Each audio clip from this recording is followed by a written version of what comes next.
bienvenue dans cette capsule vidéo consacrée aux objets réels et à leur histoire, et plus précisément, comment les artistes choisissent des objets qui deviennent la matière même de leur œuvre. Nous verrons tout d'abord les accumulations d'objets d'Armand qui deviennent une œuvre unique.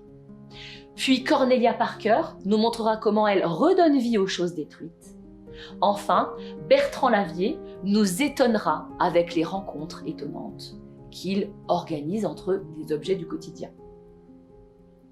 L'art contemporain est un grand consommateur d'objets réels. Les objets ne se contentent plus d'être représentés. Ils peuvent devenir la matière même de l'œuvre, car, tout inanimés qu'ils sont, ils possèdent une forme, mais aussi une histoire. Ils ont été fabriqués, achetés, utilisés. Ils ont traversé le temps. Ils font partie de notre vie. On les manipule, on les jette, on s'y attache aussi. Certains artistes contemporains ont eu l'idée d'utiliser ces objets déjà existants pour créer des formes nouvelles. Armand, par exemple, accumulait des réveils, des masques à gaz, des pichets qu'il collait sur une toile. Ainsi réunis, ces objets identiques devenaient une œuvre unique. Ou encore, s'en prenant aux objets, il exerçait sur eux ses colères, tel ce piano qu'il fendit à coups de hache devant des spectateurs. Il exposa ensuite les débris de l'instrument martyrisé, comme s'il s'agissait d'un trophée. Cette fois-ci, l'artiste avait décidé de la fin tragique d'un objet et lui offrait une digne sépulture. Cornelia Parker, elle, choisit de redonner vie aux choses.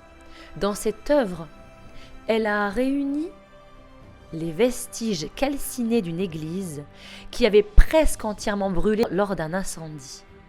Ce n'est pas une église que l'on voit, mais une espèce de masse sombre et aérienne, comme si le fantôme de l'édifice revenait hanter le présent et témoigner de son histoire passée.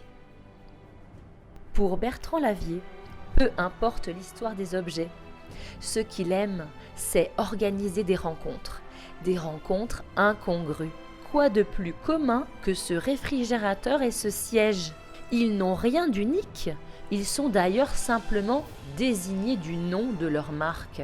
Pourtant, posés l'un sur l'autre, ces deux éléments ne sont plus de simples objets, mais une sculpture où un siège trône fièrement sur un réfrigérateur.